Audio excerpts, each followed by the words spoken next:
We're live now. Okay, we're live. Okay, Yes. thank you. All right, everybody, welcome to Kettle Creek Conservation Authority, full authority agenda today. We are meeting on October 19th, 2022, and this meeting will be held electronically as well as in person. The recording and draft minutes will be posted to the Kettle Creek website on October 19th, 2022. The meeting will be streamed live following the link, which is Facebook page.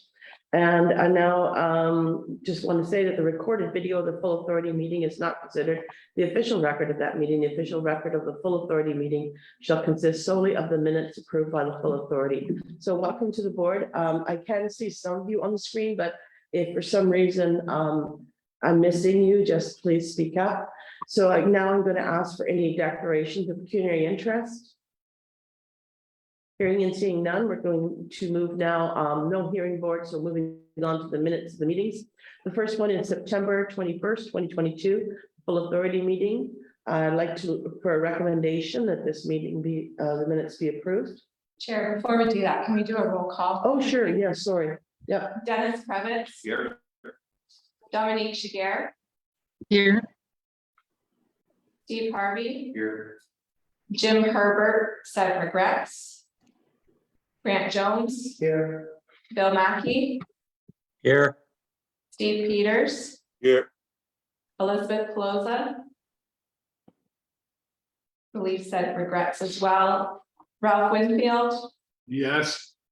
and Allison Warwick. Here. So we have 8 of 10 members present. So we're good to go. All right, so here we are back to the minutes again, looking for a mover to accept the minutes as presented for September 21st. Peters. Thank you. Seconder, Jones. Winfield. Okay, all in favor? Do you want to call it or how do you want to do it? I'll call it Roll call. Kravitz. Yes. Giguère. Yes. Harvey. Yes. Herbert, sorry. Grant Jones. Yes. Bill Mackey. Yes. Peters. Yes. Winfield. Yes. And Warwick. Yes. And that motion passes. Okay, October 6th, 2022 Executive Committee meeting. And we'd like to have the minutes approved for those. Mover, Mackey. Mackey, seconded by Kravitz. Elizabeth, when you're ready. Kravitz. Yes. Giguère. Yes. Harvey. Yes. Jones. Yes. Mackey. Yes. Peters. Yes. Winfield. Yes. Warwick. Yes, And that motion passes. great. Moving on now to matters arising. The first matter will be the media report. Mary Ann, whenever you're ready. Yes, good morning. I'm sure we'll elaborate on it further, but I just wanted to take a moment to highlight the great news stories and conversations that came out of the Carolinian Forest Festival that happened both online and through some news reports. So Maya Femme did a great story that features Betsy in an interview, and then some of our partners and from the event kind of reshared the great success of the 4 days we had, as well as Thames Valley. So I just wanted to take a moment to highlight how happy people were for the return of an in-person event and just the great conversations that came out of it. That's it. Yeah. So if we want to go to project tracking, then Marion.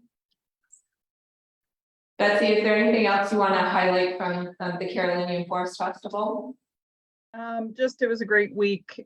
We had over 2,000 students from the Thames Valley and London District Catholic boards, and just a lot of excitement about being back in the forest and being able to do the event in person. It looks like a fun event. I think the snakes are a big hit. Yeah. Next slide, Marion. The other element that happened over the last month was the old supervisor house at Lake Whitaker Conservation Area was decommissioned, so it was brought down successfully. You can see some of the aftershots. I don't know, Joe, if you have anything to add about that project. No, it was within budget and no issues really throughout the process, and the lands certainly look different now, and we look forward to the future planning and discussions on what to do there next. Yeah, go ahead, Steve. What's the status of that water system? Right now, the water system is in place. We'll continue to, it's not being used by anyone, so Jen, it'll come under her purview to watch and monitor it, and until it's being used, there's nothing to do right now. It's simply being maintained as well.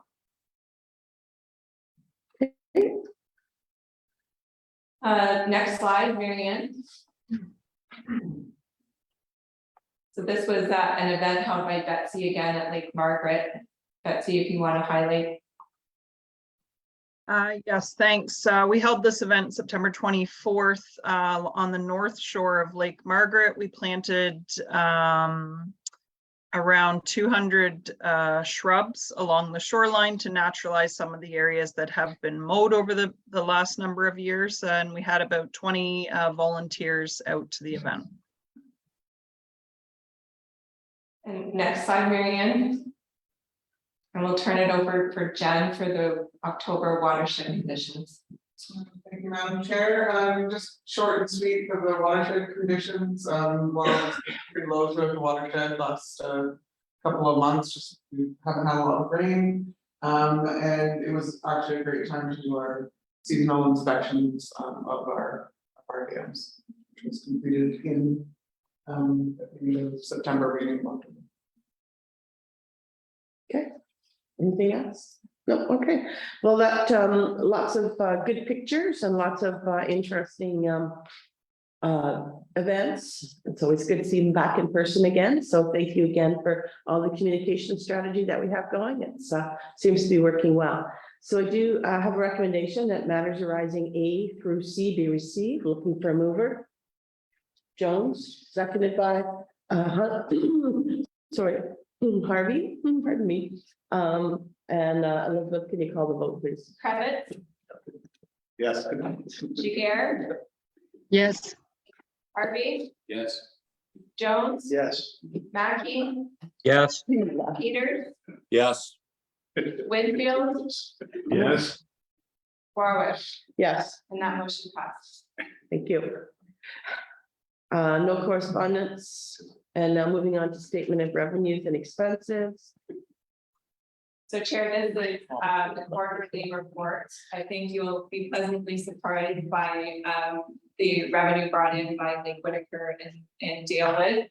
Certainly met and exceeded their budget targets for the camping season. So that is good news for a variety of reasons, most especially covering off our expenses, but also we'll be having some funds at year end to push back to the capital reserves. That's the plan right now. Other than that, at the next slide, Mary Ann, things are well in hand and as expected. So far on the year, I'm very pleased with where things are sitting.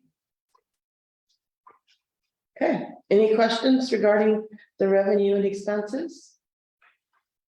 Other than congratulations on really exceeding the expectations for the revenue, that I think that's very good. And it speaks well to all the campgrounds and the people that are interested in coming back every year. All right, so can I have a motion that the statement of revenue and expenses dated September 30th, 2022 be approved? Mover? Harvey, seconder? Mackey, Thank you. And when you're ready, Elizabeth, can you call the vote, please? Kravitz, Yes. Jiguer, Yes. Harvey, Yeah. Jones, Yes. Mackey, yes. Peters, Yes. Winfield, Yes. Warwick, Yes. and that motion passes. Okay. Now moving on to new business. First thing that we see is the 2023 fee schedules. Chair, I'm just gonna give kind of the overview of the fee schedules and then individual staff will speak to their program areas and the Sounds good. increases that are being proposed. So as you recall, earlier this summer, we did pass a new fee policy. And as part of that fee policy, we normally look at the fee schedules every year, but we're consolidating them into one report for you today. When staff look at increases to fees for our programs and services, we're paying attention to comparison with other CAs uncontrollable costs of inflation and wages, the cost of delivery, as well as the user pay principle where it's appropriate. So all the fees that are being introduced in those updated schedules will be effective January 1st, 2023. And the schedules will be posted on KCCA's website together with the fee policy, but as well throughout our program specific communications. So with that, I'll turn it over. I think Joe has the first two schedules, and then Betsy will speak to the stewardship and tree planting schedule. Thank you. So the first fee we have is our section 28 regulation application fees. The last time these fees saw an increase were in 2015. So we have done a cross comparison with other conservation area authorities in southwestern Ontario.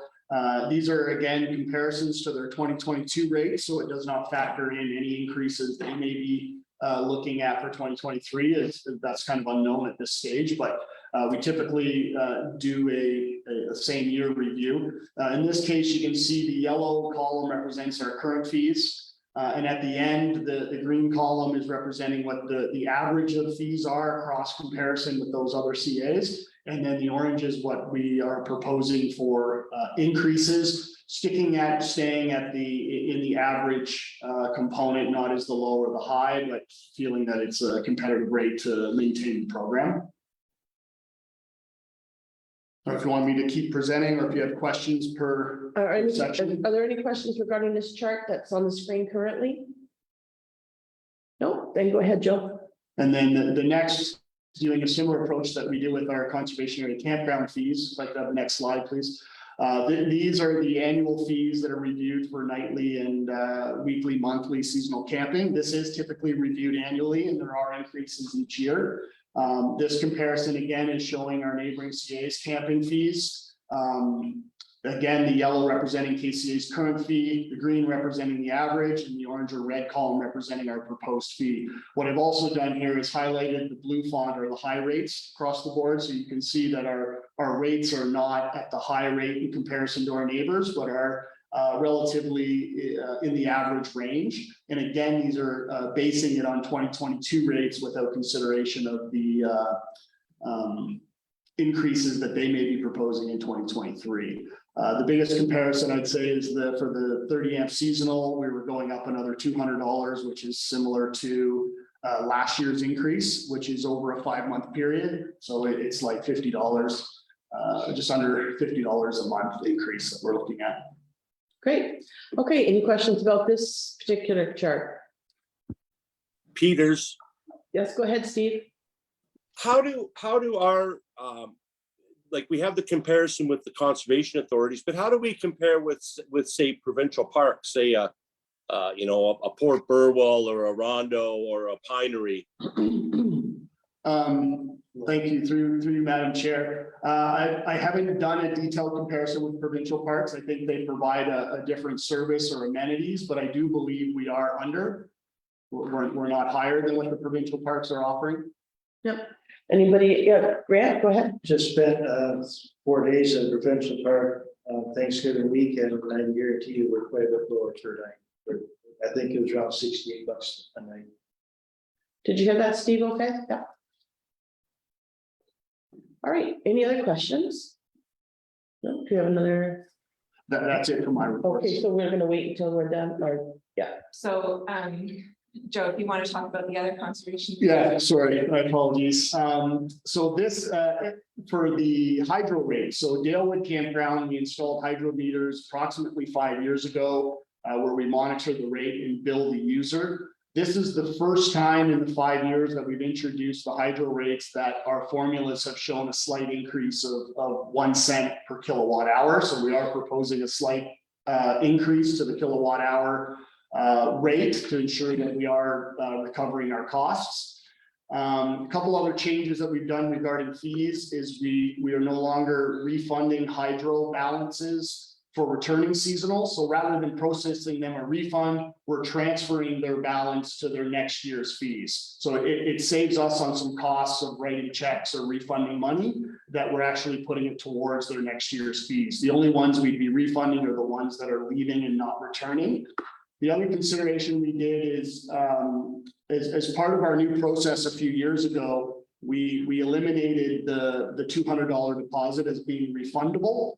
So they still require a minimum $200 deposit at the end of the year to make a reservation for the next year.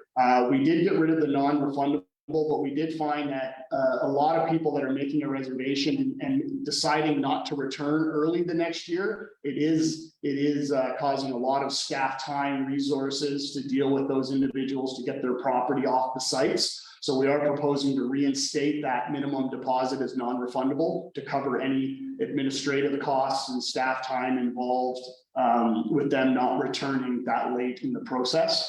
And then we did remove sewage pump out fees. We haven't been doing staff pump out fees in the campgrounds for a few years now. Campers are dumping on their own at the dump stations, so that fee's been removed from the fee schedule. And we introduced a new fee for watercraft storage at Lake Whitaker. Over the last couple of years, we've seen a significant increase of watercraft or kayaks, canoes being left at the shoreline. And we're finding it's difficult to know whose they are, they're being abandoned, and how to manage that. So we are looking at setting up a small storage area where they'll be permitted to store it, but there'll be a fee with that so they can register it. Of course, it's a convenience fee. So if the seasonals are not wanting to pay that fee, then they still have the right to keep their watercrafts on their own campsite and not leave them at the lake shore. Yeah.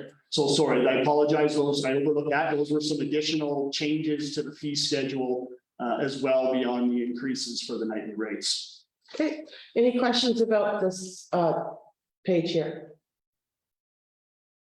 Hearing, I'm seeing none, then we're moving on, Elizabeth. We've got one, I think one other schedule, and that's Okay. Betsy's for the watershed program service fees. Okay, Betsy, whenever you're ready. Thank you, Madam Chair. We are looking at an increase to 40 cents per seedling for our tree planting program, up from 35 cents this year. We're also introducing a planting fee for sites planted by KCCA of 50 cents per seedling. This is a new fee. However, we will waive fees where, depending on the nature of the planting site and or if we can get additional funding to help offset those costs. But this is really for those sites that are hand planting or labor intensive or have no other funding to support them. And just a change of the hourly rate for invasive species management, increasing to $75 from $50 to $5 an hour, just reflecting the current salary grid. Okay, great. Any questions about this? One question, Yes, Ralph? invasive species, is this on private property or just on our own properties? Thanks, Ralph. That's for private properties. Okay. All right, any other questions? All right, so I have a motion that the proposed 2023 fee schedules be approved. Mover Ralph? Jones? and seconded by Jones and Elizabeth, when you're ready. Cravitz, Yes. Pierre, Yes. Harvey, Yes. Mackey, yes, Jones, Yes. Peters, Yes. Winfield, Yes. and Warwick, Yeah, and that motion passes. okay, excellent. And now moving on to the 2023 campground operations, and that will be whose? Thank you, Madam Lord.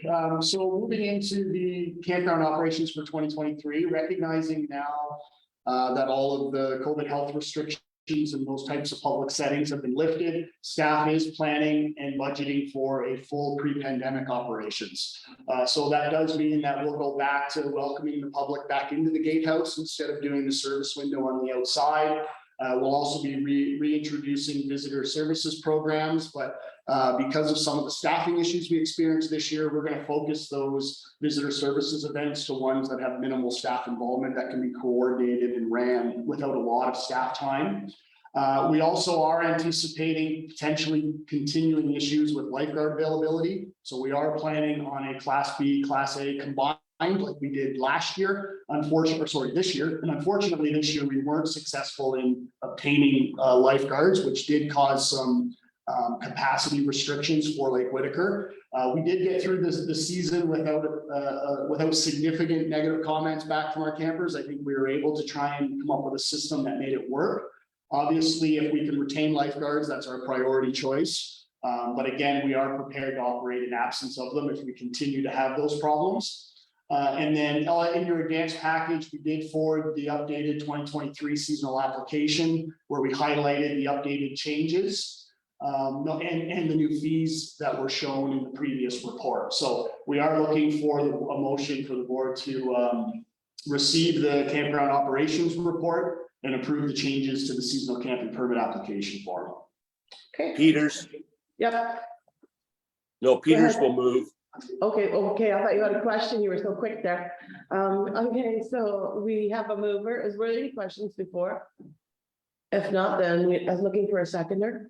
Krebitz? Thank you, Dennis, and Elizabeth, when you're ready. Krebitz, Yes. Jiguer, Yes. Harvey, Yes. Jones. Yes. Mackey, yes, Peters, Yes, Winfield, yes, and Warwick, Yes. and that motion passes. Okay, great. Now moving on to item C, 2022 year-end conservation area expenditures. Who gets to talk about this? Well, you're all about it today, Joe. Take that one as well. Thank you. Okay, So every year when we're planning our 5-year capital expense, we also look at a list of equipment and materials that don't meet the capital threshold.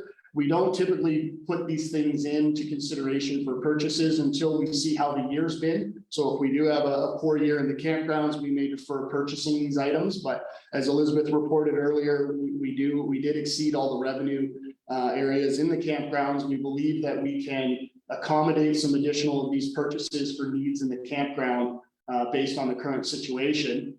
Those would include firewood sale sheds for the campground. So this has been on the list to get kind of a shed up by the gatehouse with the firewood stored. So for sales, campers can go and grab it themselves just for efficiency and saves time on our staff currently having to constantly bring firewood up to the gatehouse for sales, where now we can keep a larger stock for access. Both campgrounds at the $8,000, we're just looking at an 8x10 steel sided shed that includes delivery and install. We are looking at extending a concrete block compound at Lake Whitaker, just again for maintenance and efficiencies in the campground for storage of aggregate materials that we use throughout the operating season. Another item that's been listed is a power wheelbarrow. Basically, a couple of our properties like the Dalewood Reservoir Trail or the Old Growth Trail, those are trails that we can only walk in. So carrying equipment in, carrying materials in and out, it's all manual labor. Is because of the limitations, we can't get the side-by-side or other equipment into those trails. So this is something that's been on our list. It's kind of like a snow blower with a wheelbarrow attachment, so we can power walk in materials and equipment. And then finally, any of the remaining $2,000 funds from the $20,000 upset limit, we'd be looking at restocking lumber. So we do try and keep a stock of lumber for unexpected things that happen throughout the park. That is getting pretty low, and we do know we have a few projects we want to accomplish. So we are asking for the board's approval to proceed with year-end expenditures with an upset limit of $20,000. And I would just note that $20,000 is spread across 3 departments. So that's not all being borne by one department. That'd be between Dalewood, Lake Whitaker, and our significant areas. all right, any comments, questions? I would so move that would be okay. Winfield, Okay, just a comment, I guess the firewood would be a good idea in the fact that it would stop people bringing in firewood from other places, so that makes a lot of sense. And I really wish I'd known about power wheelbarrows a long time ago. So we have a mover, looking for a second. Mackey, Thank you, and Elizabeth, when you're ready. Krebitz, Yes. Jiguer, Yes. Harvey, Yes. Jones, Yes. Mackey, yes, Peters, yes, Winfield, yes, and Warwick, Yes, and that motion passes. okay, thank you. Now moving on to, it's supposed to be a D, I think. Draft, 2023 draft budget preparations. Who gets to talk about that? I'm gonna lead this one, and I'm going to, with the chair's permission, combine the two reports. If you notice from the advanced package, we kind of gave a detailed history of the Dalewood Dam and where we're at with that, as well as how it plays into the draft capital budget. And so with the permission of the chair, I'm going to kind of tie those two reports together because basically they're intertwined and having an impact on each other. So I'm going to deal with both reports simultaneously, just basically how the Dalewood Dam concrete repairs and the decision on where we want to go with the dam is really playing into not only our draft capital budget for 2023, but basically looking ahead to our next 5-year capital plan as well. So today I wanted to start with a synopsis just of how we've come so far over basically the last 5 years with the Dalewood Dam. And it really started in 2018 when we had 2 very high water events at the Dalewood Dam. And staff hired basically an outside consultant to come in and just investigate the structural concern, if there were any structural concerns with the dam after those 2 significant events, and advise us any long-term maintenance expenditures that we could prepare for the dam. So that was undertaken in 2018. WATEC came in and did a visual inspection of the dam. They outlined a whole list of things that we should keep our eye on from the dam. Those included patching the spillway and the wing walls. They suggested that be undertaken in 3 to 5 years, so new log lifter and stop logs within 3 years, among other things. And so we had kind of almost a work plan laid out for us by WATEC of certain things that we needed to undertake. Following that, what happened was basically the engineer then advised that really before we get into all of those repairs to the dam, we should do what's called a hazard potential classification. If I could just, Marianne, if you could tap ahead for me. So the hazard potential classification is basically a best management thing to be doing as dam owners, and really it should be undertaken every 10 years. And it looks at changes that may have happened to the dam or things that may have happened around the dam that may change the operation or the rating of the dam. So dams are rated in terms of risks, low, medium, and high.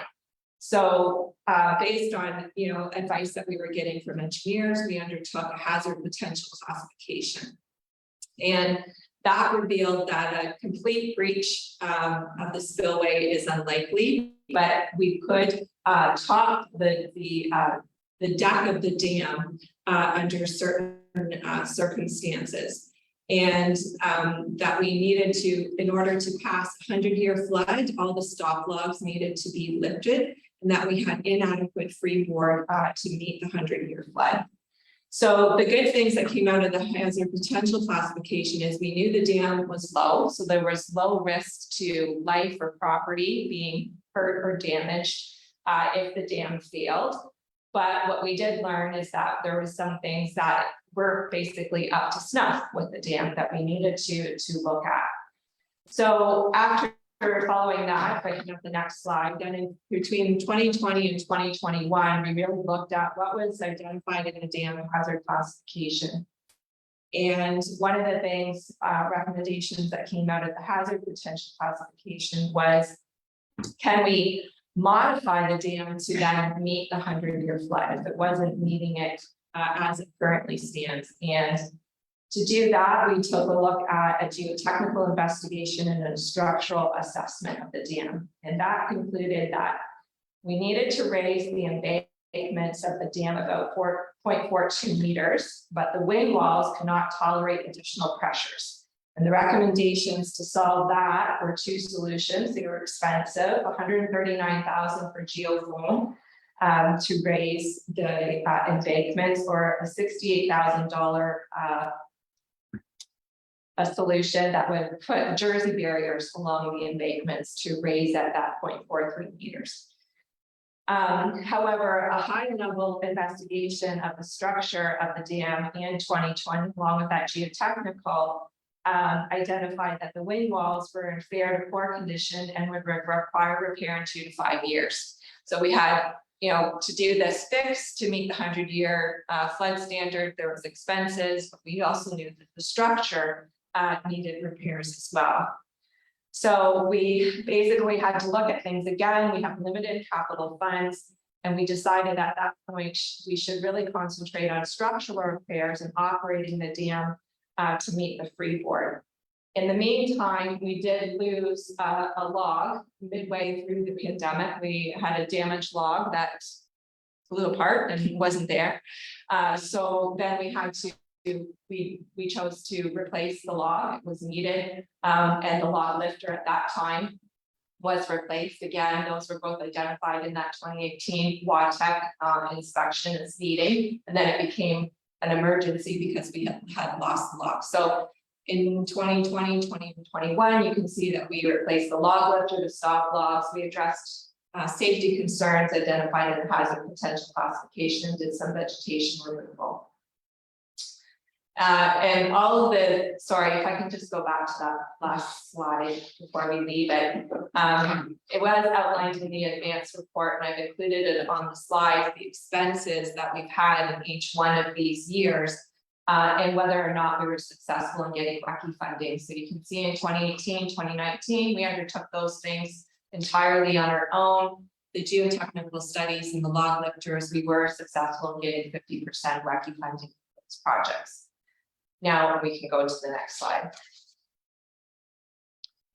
So things haven't changed since 2021. We have limited capital. We have other pressures that continue in other program areas. And so instead of investing in changes to the dam structure in terms of looking at doing those jersey barriers or geofoam, we said, should we basically get an operational plan of how to operate the dam so that we can lift the logs and withstand that 100-year storm. In order to do that, we need to do a flood forecasting model and operation plan that keeps the dam, considers the dam. That's estimated at about $50,000. We've floated that as a project looking for matching funds or some funding. Jen has applied to, I think, 2 or 3 funding applications, which we have not been successful at yet. So we do view that as a priority for 2023. One, it'll tell us how to operate the dam, when to lift those logs, but it's also valuable for our full flood forecasting operations as well.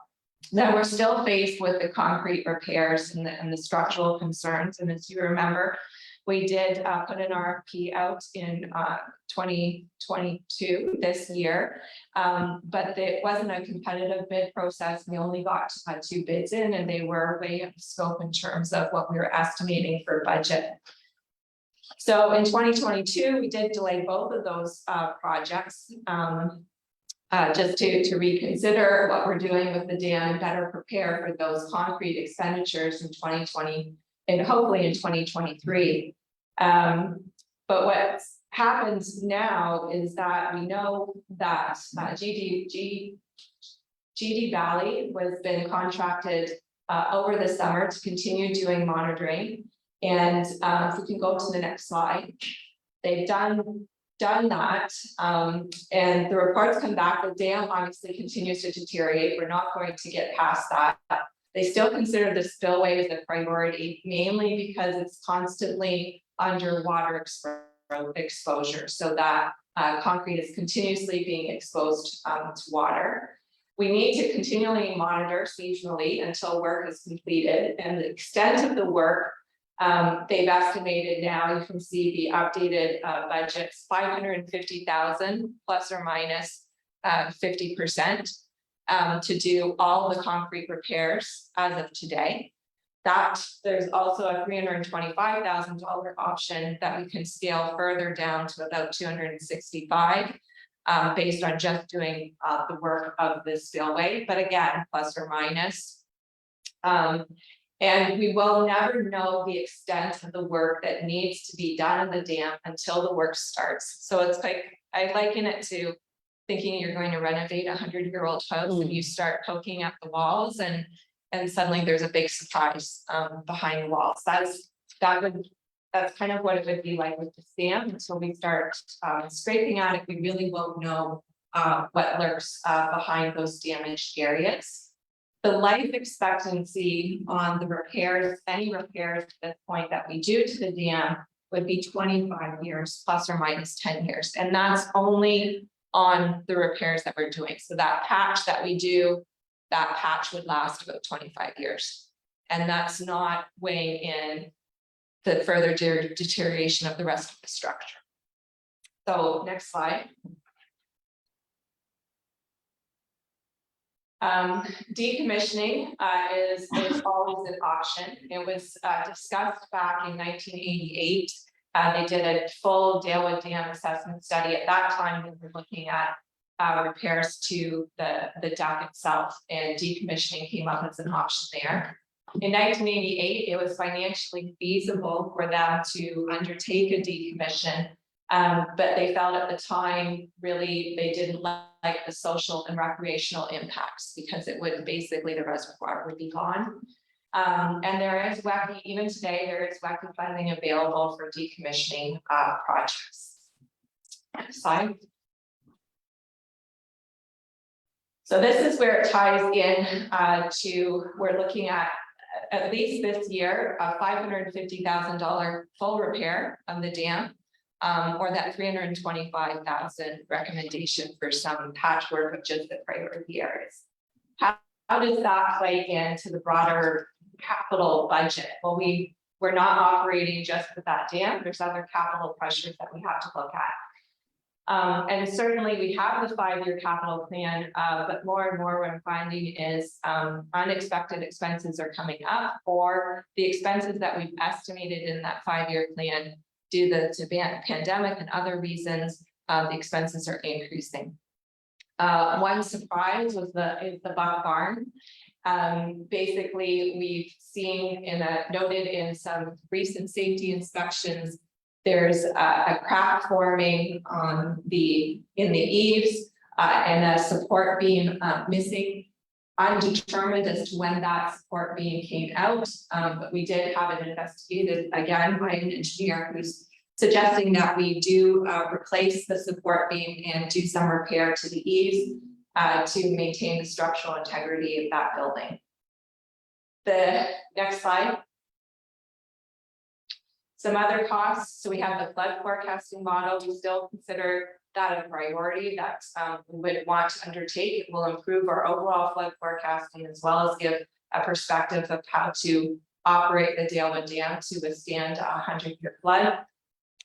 One surprise is our computers. So those are built into the 5-year plan, so we don't have a major expense in any given year.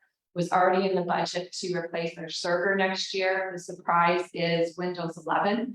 So a lot of, I think it's 2025, all of our computers need to be compatible with Windows 11. We're finding that a lot of our computers, even though they were purchased within the last 2 years, are Windows 11 compatible and some of them need to be replaced. So Jessica has worked out a plan that we can incrementally meet that deadline in 2025, but it needs replacing some computers that we weren't anticipating needing replaced because we don't meet this Windows 11. Next slide. We had basically in the plan a replacement of a vehicle. Originally, we had budgeted 32,000 early estimates from staff for that vehicle replacement. In keeping with the vehicles that we have traditionally purchased, is now roughly $50,000 for a replacement truck. The cost have substantially increased.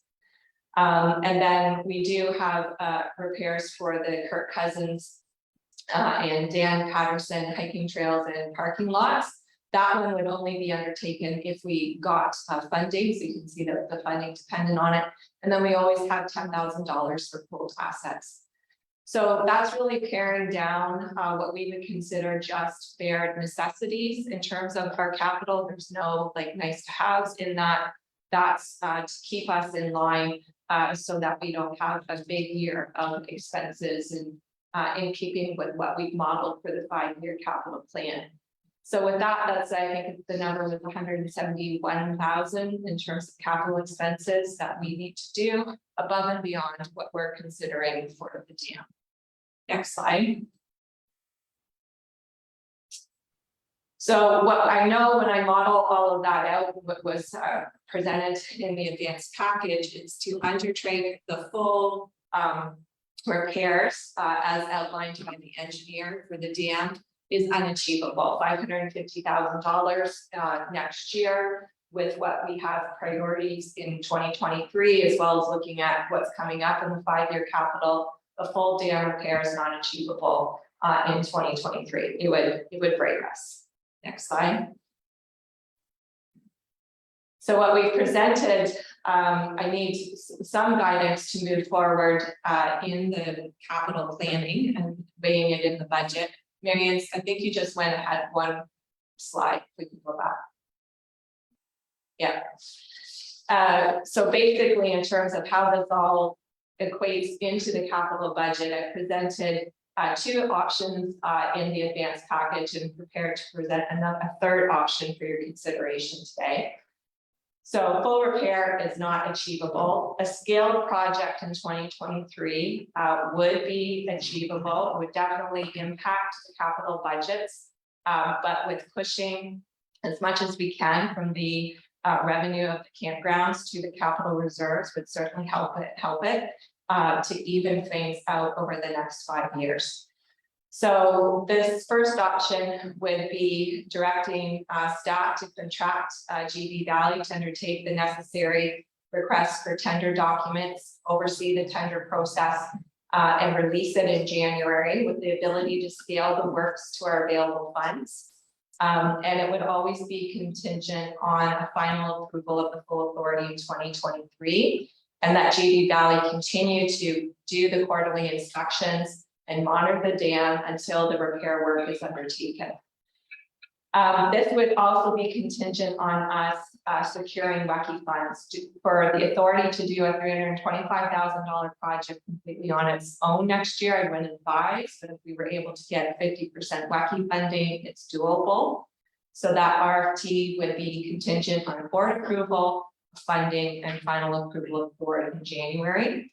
But why we're asking for permission now to release that is we would have to do it before the first meeting of the January board to get it out and get good quotes at the beginning of the year. The pros of this option, we definitely have ability to scale the project. So it would be either a full 325 or we could scale it back to the 265, depending on how the quotes come in. There's less impact to the reserve, provided that we get that back. The cons are is that the WECI funding is not guaranteed. So we could release it, not get the WECI funding, but then, as I said, we could still pull back from the project at that time. The bigger con, I think, is we still have to plan for the wing wall repair. That total $555,000 cost doesn't go away. We still have to plan for that in the future, and those costs continue to rise and the dam continues to deteriorate. So by the time we get to do that repair, there might be other repairs that we have to do. The next option, if I can have the next slide, would be waiting, not undertaking it in 2023, but planning for it within the 5-year capital budget and planning for the full cost within that 5-year capital budget. So again, we would contract GD Valley to continue doing the quarterly monitoring of it and advise us of any changes, but we would be undertaking the full repair when it's achievable within a 5-year capital plan and begin planning towards that. The pros of this is it gives us additional time to plan for the full expenditures and we address all the issues at once. So we won't have one mobilization cost. We're not mobilizing for 2 projects. The mobilization costs are like $100,000. They're a major part of the cost of the project. The con would be the price will increase, and we always run the risk of an emergency repair or failure. Of the dam within that time period. Next slide. The one that I've added since the report went out was decommissioning or investigating decommissioning is an option that is available to the board. So in this scenario, we would again continue to contract UD Valley to continue those quarterly assessments, advise us of any signs of further deterioration and concern. But staff would take time to investigate the decommissioning and the associated costs of the decommissioning and present that back to the authority to consider in that. In this scenario, we wouldn't take any costs associated with dam repairs in the 2023 budget, but rather look at bringing it back to the board to look at either decommissioning or that full repair within the 5-year capital budget. Again, decommissioning is eligible for WECI funding, but we just have to continue to monitor the dam. I think it's important to note that the hazard potential classification noted that like a catastrophic failure of the dam is not going to have an impact to human life or property. It's a low risk. I shouldn't say it's not going to impact, it's a low risk. And it is a huge chunk of concrete. So the catastrophic all at once failure is unlikely. Deterioration is probably what a slow deterioration is what we're more likely to see. The pro of this is it removes an ongoing budget concern and the unknowns. So we would be able to plan for it, budget for it, and move forward with it. And that, ongoing unknown of something else propping up is more unlikely. The con is there's still that possibility of social, environmental, and recreational impacts to the reservoir. That's, I think, what staff need to further investigate is, yes, they came to that conclusion in 1988, but we're this many years forward. Is there other ways that we can decommission the dam that wouldn't severely impact the recreational and environmental impacts of the dam and reservoir upstream? What are our options in terms of decommissioning that dam? Okay, wow. All right, I just have one quick question. The last time we put out tenders, was it in January or was it later? It was, sorry, Madam Chair, it was later, it was in May, I believe. Yeah. Because we had to secure the WECI funding ahead of time and then we moved forward. Right. So it's a really bad timing the way that process works, but with lots of conversations with engineering consultants and other people in the know, it's like you need to get those tenders out in January to even get the response and the pricing. Well, that would have been my comment, is I think, if I remember correctly, that it was a bit of a hard situation because it's hard to get people who've already got projects lined up to go. So we might have a better chance of sending them out in January and seeing what's what. Yeah, and those groups that or the contractors that are familiar and experts at these types of jobs, Yeah. like these jobs take a long time. It's not like It's not patching a it's not sidewalk. a couple Yeah. week project. It's like I've talked to some who are working, like they've been working on them all season. Right? Yeah. Okay. All right. Any other questions? Well, there's probably lots of questions. So I see Dennis' hand up whenever you're ready. Okay, I wasn't aware of the 1988 study. That was news to me, just being not clear with. And I think something like that needs to come back into the public eye, because for us just to start spending money like this without reason, I think that there should be some discussion brought out about that 88 study, because it was already recommended once that it's going to ruin the possibility of the reservoir. Reservoir for recreational and social purposes, it would have an effect on the campground. I think it's something that needs to be brought into the public eye to see why this money needs to be spent in the future. I don't know if decommissioning the dam is possible and to save the reservoir, but I think that's a chance that shouldn't be taken. I don't really like the idea of decommissioning the dam. But as far as spending the full amount, we don't have the money to do the full 550,000. So I'd lean more toward recommendation 2. That's my personal thought. Okay. I can't see you, so if you have something, just. Peters, Yep, go ahead. Thanks, Madam Chair. I have two questions.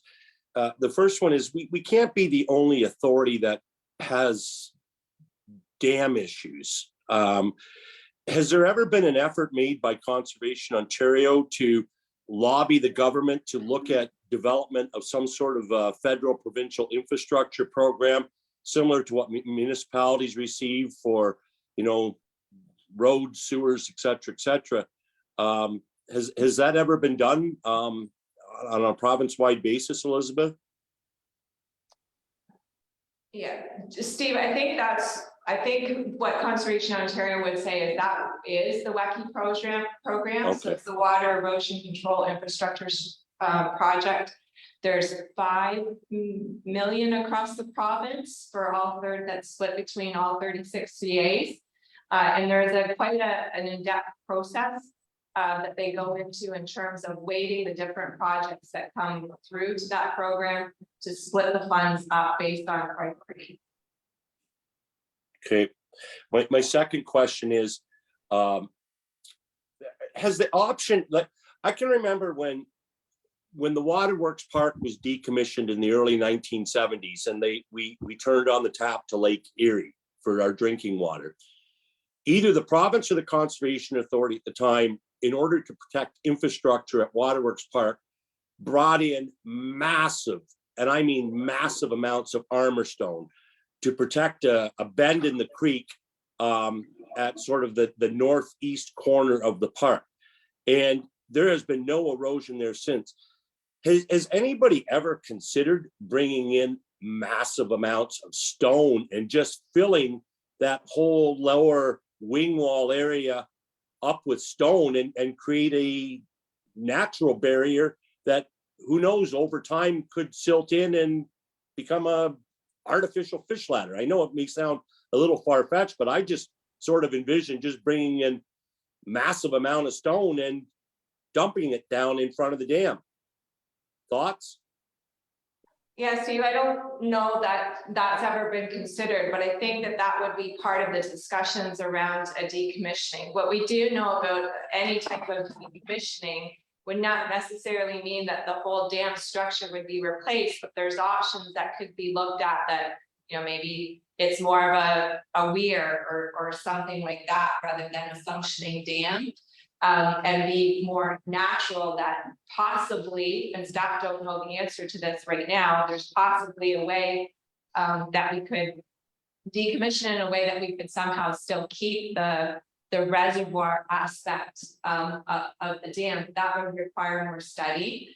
And I think that, yeah, that's basically what we would need to do, is basically change course from doing studies to keep the dam to doing studies to determine what does a decommissioning or not keeping the dam look like, and what are the impacts to the environment, recreation, and things like that. So there'd be just decommissioning the dam just can't happen overnight.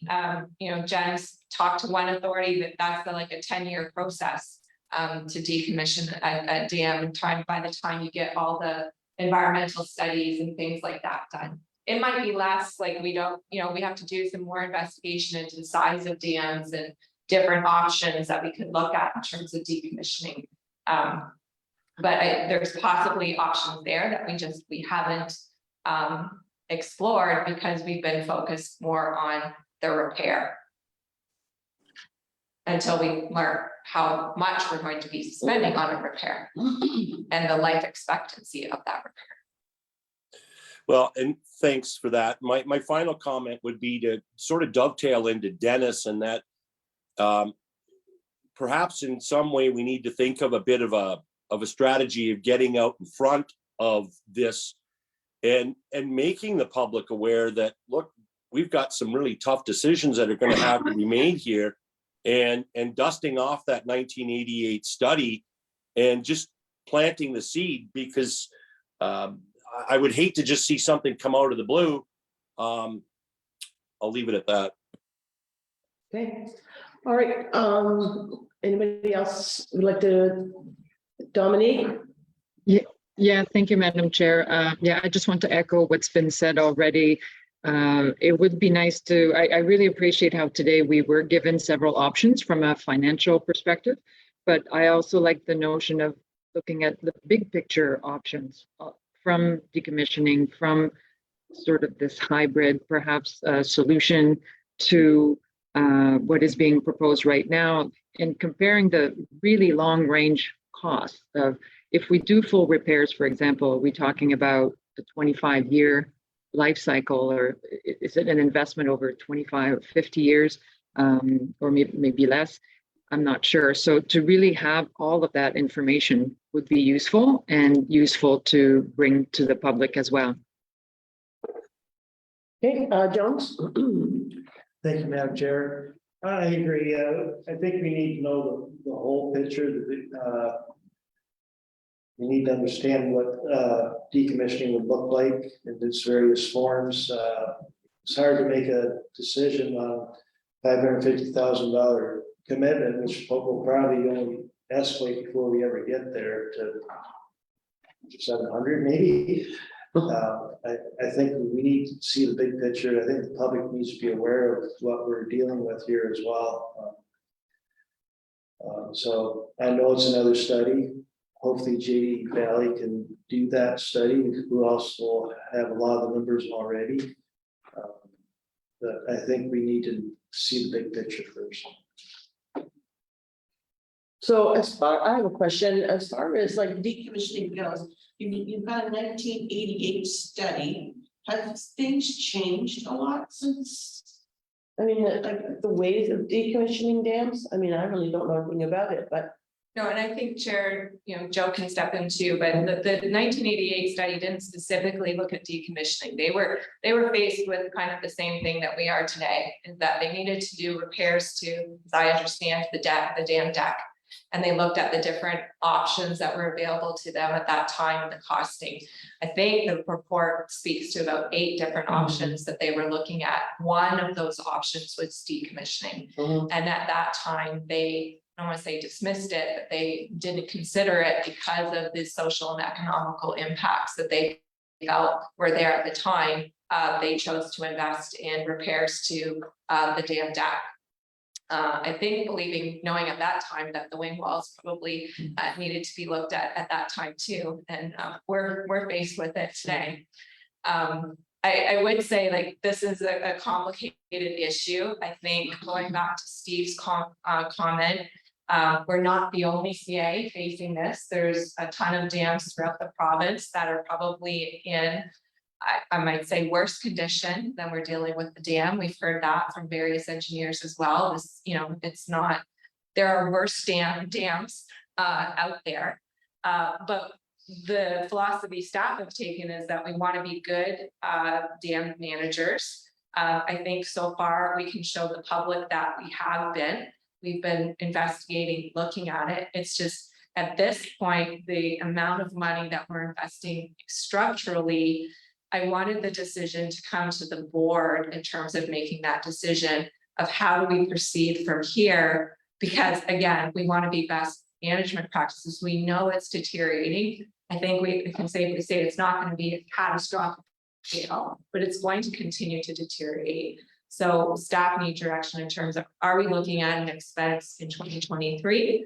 Or what I'm hearing from the board is no, continue to investigate, come back with other decommissioning options to look at, and we continue to monitor the dam and report back on further deterioration. But I think Joe wanted to make some comments. If I could just add one point, I think it's recognized in the report that if staff have opportunity to do more preliminary investigation on a decommissioning, before jumping to a final decision, we would be required to go through the environmental assessment process, which you'd be familiar with through your municipalities, which would then look at all of the options. It would involve the public criteria. It would look at what that would look like. It would give us answers to, can the dam be decommissioned to more of a natural type decline that can maintain the reservoir for the recreational and aesthetic processes, or will it impact it? Those are all things that would come out of the EA process if we get to that state. Question, how long will it take, you think, for a decommissioning study to be done?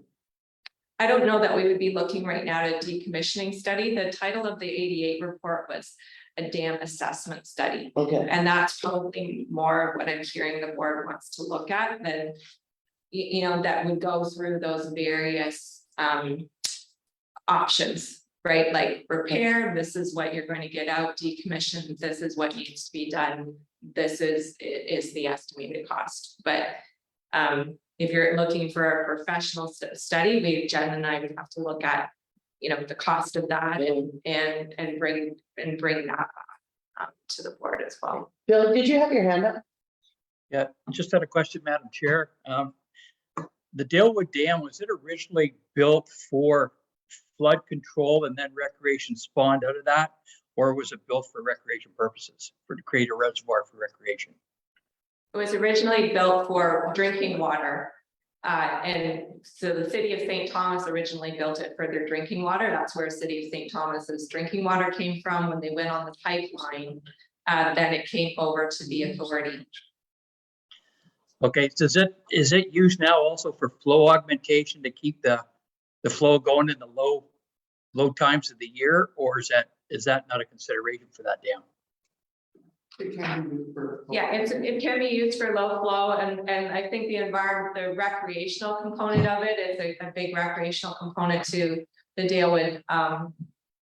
Dalewood campground.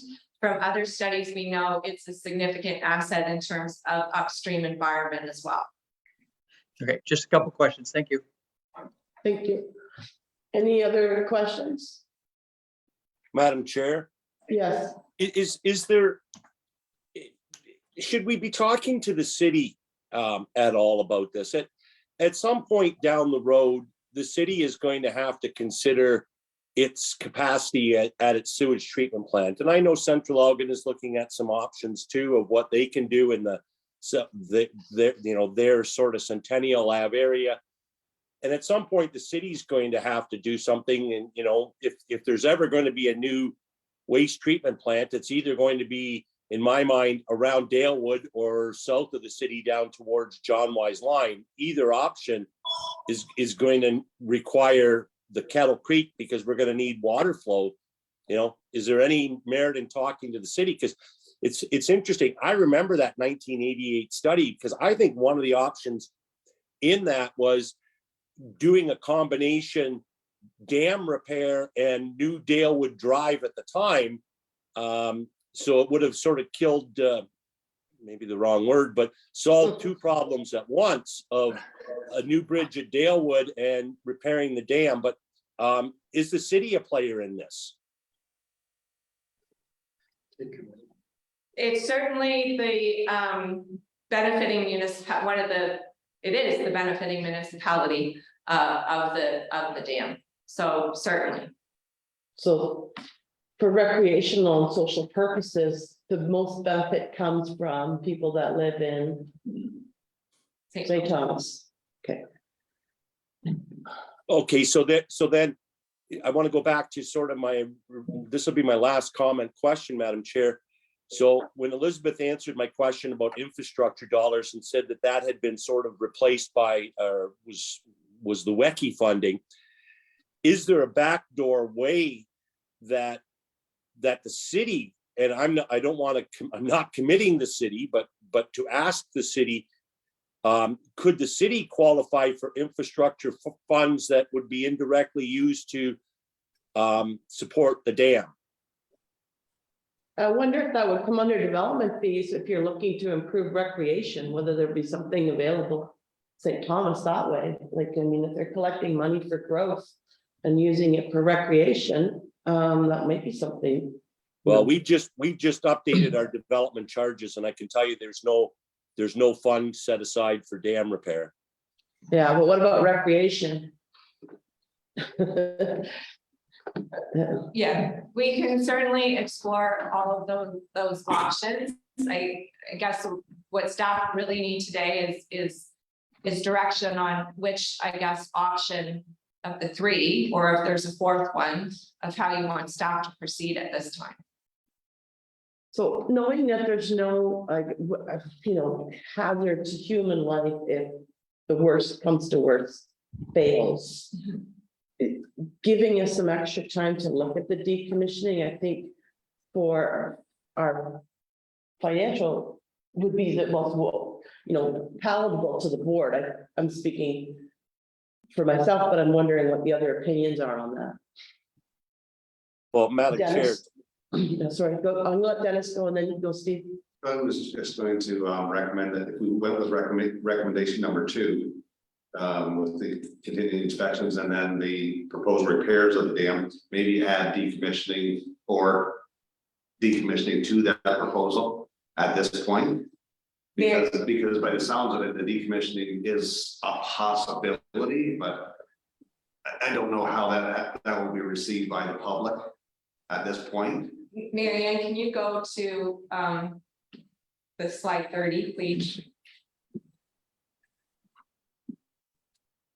So the third one was that GD Valley contracted to continue quarterly inspections. That staff further investigate decommissioning and associated costs, alternate option, report back to authority funded at no costs with the dam repairs included in 2023 capital budget. Okay. So that's not committing you really to either option at this point, but it's directing staff to bring back basically to the full authority. What does a decommissioning look like? What's associated with that? And I would add in what studies would need to be done at this time to start investigating a decommissioning or looking at an outside opinion of what alternates would be, more like that 1988 report Okay. that would involve public comment. Okay, Steve? well, thanks.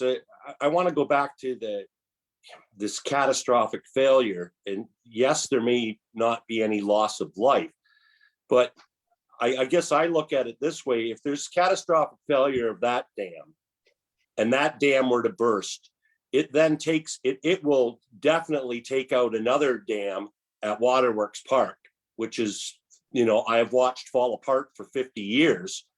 And that isn't even a factor in the equation. So we lose 2 dams. And I hate to think the amount of water rushing down Kettle Creek, what that potentially does to the St. Thomas pollution control plant of having a wall of water coming down Kettle Creek. Maybe I'm wrong, but I just think, and this is where I think maybe we need to talk to the city, because if the new dam fails, the old dam is gone for sure. And there's a lot of water flowing down towards Port Stanley.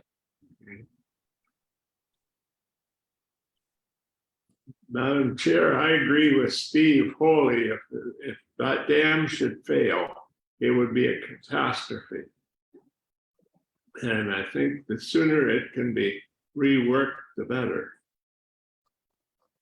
So Ralph, what you're saying is you would not want to hold back on repairing it, but you're saying that we should start working on the repairs and budget for it in the 2023 budget? Is that what your Absolutely. thoughts are? Okay. Yes. Okay. Any other thoughts?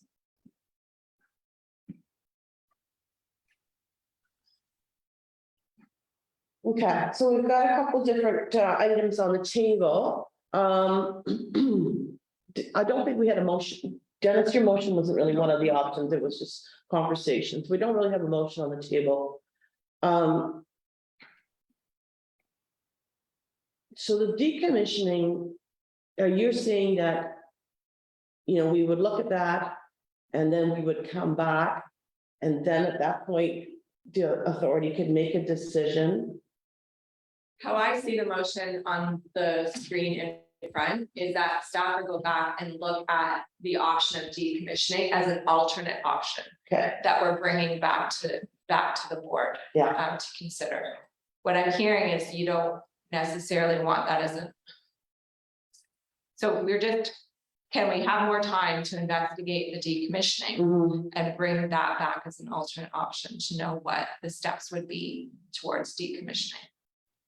On first glance, that seems like a good idea because you would be able to look at it. On second glance, though, my concern was if we need to do repairs to the dam, we'll be in that same position of putting out late tenders.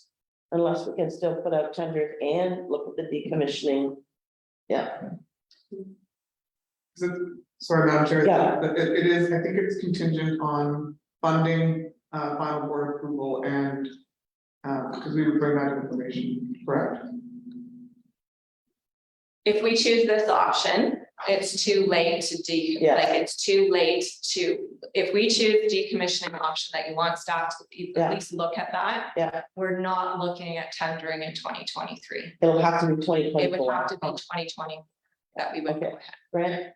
Grant, I support, and I'll move the option that's on the screen now, option 2. the decommissioning To look at it. and to have, and to look at it, to have them inspected. Okay, I support that. A complete failure, like staff says, very unlikely. It'd be a small breach to start with, so I think we do have time to get our heads wrapped around all the issues, not just go forward with without seeing all the numbers and what the options look like in the long term. okay, and you're seconding that, Yeah, Dennis? I'd like to second that, as well as, would it be possible to have that 88 report in that? As- As part of this report. So I don't know if you all heard that, but Grant made the motion, Dennis seconded, but Dennis also wants to add that the 88 report be available as part of that report.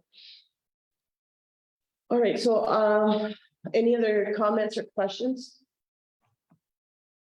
Yes, go ahead, Bill. Yeah, Madam Chair, back to Steve's comments, would it be being St. Thomas is the benefit municipality, and based on some of Steve's comments about decommissioning of that dam affecting sewage treatment plant and another dam further down, would it be prudent to bring St. Thomas into the discussion, or at least notify them that decommissioning is even on the table, just so that they're not taken by surprise, or at least they know that we're even looking at that? Just a comment. So you think, I just want to make sure I understand you, Bill, that you think part of this motion should be that we have communications with the city of St. Thomas about the possibility of the ongoing repairs or the possibility of decommissioning, and just look for their comments as well? Yeah, maybe at this early stage, if we're even considering decommissioning, it might be good to just let them know that that's on the table. And it might be a long ways down the road, but at least when we get serious about it, if we do, then it's not a surprise. It was mentioned early on in the process. Okay, any other comments? Okay, so we have a mover and a seconder, and we've got an amendment to it that, how do you want to handle that? Do you want to just add it to this one, or do you want a separate one? Just be direction. Yeah, we can either, that staff further investigate decommissioning and associated costs. Yeah, as an alternate option and report, but also in that sentence. If they report back to the full authority on the 1988 report and communication with the city of St. Thomas. Okay, yeah, so that's basically, is that all right with the mover and the seconder? Okay, yeah, anybody other comments? All right, so we're gonna call the vote then. Kravitz, Yes. Jagger, Yes. Harvey. Sorry, Yeah. he left. Yep. Good. Jones, Yes. Mackey, Yes. Peters, Yes, Winfield, Yes. Warwick, Yes, and that motion passes. all right. Okay, now moving on to the Lake Erie lookup. That was, we've done those two things at Yes. once, right? Okay, so do you want to do the Lake Erie? Jen's gonna look. Okay, Thank you, Madam Chair. no, I don't know why that one's on. Okay, just a quick report here on a project that was done this year. Kettle Creek retained through engineering to update the Port Stanley flood lookup tables. These tables are 30 years old. And they're used to help the flood forecasting and warning program determine storm surge, and they're tied to our set of watches and warnings that we issue during times of sustained winds, usually for Port Stanley is when they're from the southwest over 50 kilometers an hour. That's kind of our trigger.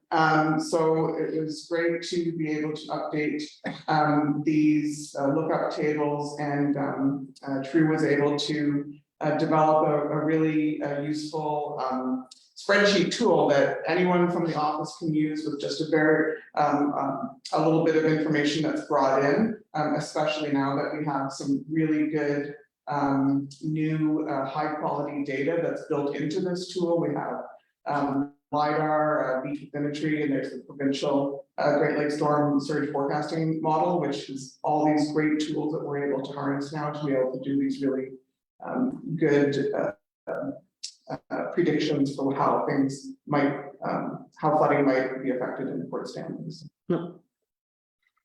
Any comments about those? There were some interesting tables to look at, and it looks like very up-to-date information. So, all right. Peters? Yes.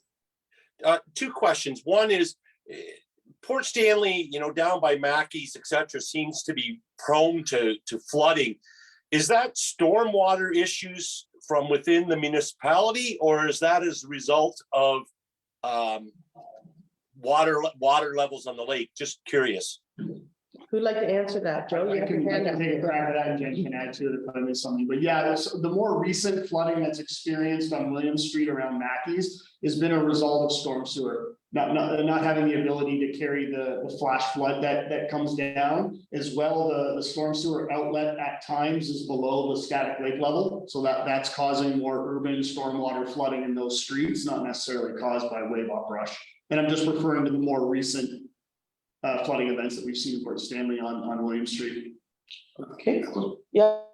Go ahead. Central is currently looking to upsize these stormwater pipes in that area on William Street to alleviate that flooding issue as well. There's a berm that's been being established at the end of William Street to compensate for the flood outrush from wave actions. Okay. Interesting. The other question I had, it may be a little, far-fetched, but could a tsunami happen on Lake Erie? Well, hope not. No, I know that, but Yeah. I hope not too, but I'm just curious, or whether it's not a large enough a body of water. It was just something when I read this report that came to mind. Thank you. Well, I think tsunamis, in my limited knowledge, are usually earthquake related. So an earthquake happens and a tsunami happens. And I know from my limited knowledge, again, that the Great Lakes are one of the safest places in the world for earthquake activity because of the act of a shock, like a shock absorber. So hopefully, I don't think so, but probably somebody better qualified than I can answer that. Madam Chair, I think you have the right of it, and tsunamis are usually derived from seismic activity. Yeah.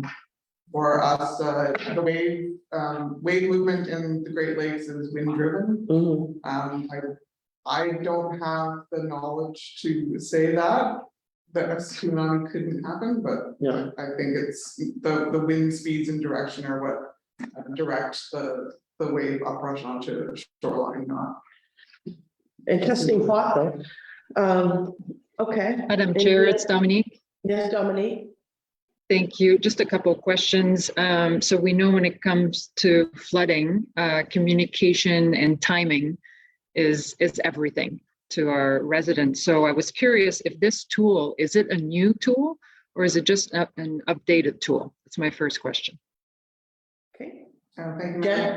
Madam Chair. This is an update to our to the existing flood lookup tables that were done in 30 years ago, and this is these have been updated with the newest available data that we have. So it is a tool that we've been using up to this point. It's a conservative tool, so we're looking at all the options that are available when we're making these flood forecasting decisions. But now we have a tool that's based on much more, much better data, better quality data. Okay, Great. Dominique? I was- Okay. Yeah, I was asking mainly because I wasn't sure if you were doing like practice simulation in terms of crunching those numbers and using this tool very rapidly, because as you say in your report, that is the whole point of being able to assess the situation quickly and communicate a warning. But it sounds like you're already very familiar with the tool already. Yeah, as Madam Chair, we've run scenarios with existing high wind surge events that we've had in recent past, and I've compared it to the kind of results that we get with the tool. So it does seem to be working the way it's supposed to. Good. All right, Thank you. Any other questions? All right, then we have a recommendation that the Port Stanley Main Beach Wave Uprush Lookup tables be approved as presented. Mover, Regardless. okay, seconded. Winfield, Thank you, Ralph. Whenever you're ready. Kravitz, Yes. Jiguer, Yes, Jones, Yes. Mackey, Yes, Peters, Yes, Warwick, Yes. Winfield, yes, and that motion passes. Okay, so moving on to G, October Planning and Regulations Activity Report. That is. Yeah, thank you, Madam Warwick. Just again, looking for the board to receive the activity report that was in your advanced packages. Lots of pre-consultation over this last term, but very few permits or approval letters have been issued. So we're just looking for receipt of the advanced report. Okay, so mover for this. Winfield, Thank you, Ralph. Seconder, Jones. Jones. Okay, call the vote, please. Kravitz, Yes. Jiguer, yes, Jones, Yes. Mackey, yes, Peters, yes, Winfield, yes, Warwick, Yes, and that motion passes. okay, and so we have no closed session. And then if required, we have a November 9th, 2022 meeting, and I guess you will keep us informed of that one. Yeah, I don't anticipate it at this time. I think we've tried to get all the necessary business on this meeting. And then we would have the December 15th new member orientation session. And any returning members will certainly be invited to that. And then the December meeting canceled and our next full authority meeting in January. Okay, great. Well, if I don't see you November 9th, then all the best to everyone. And now looking for a motion to adjourn. Jones. Jones, okay, seconded. Mackey. Kravitz? Okay, all in favor, I'm sure we are. Yeah. So I don't bother calling the vote, and we'll call this meeting closed at 11:24. Have a great day, everybody. Hey, everybody. thank you. Have a great day. cheers.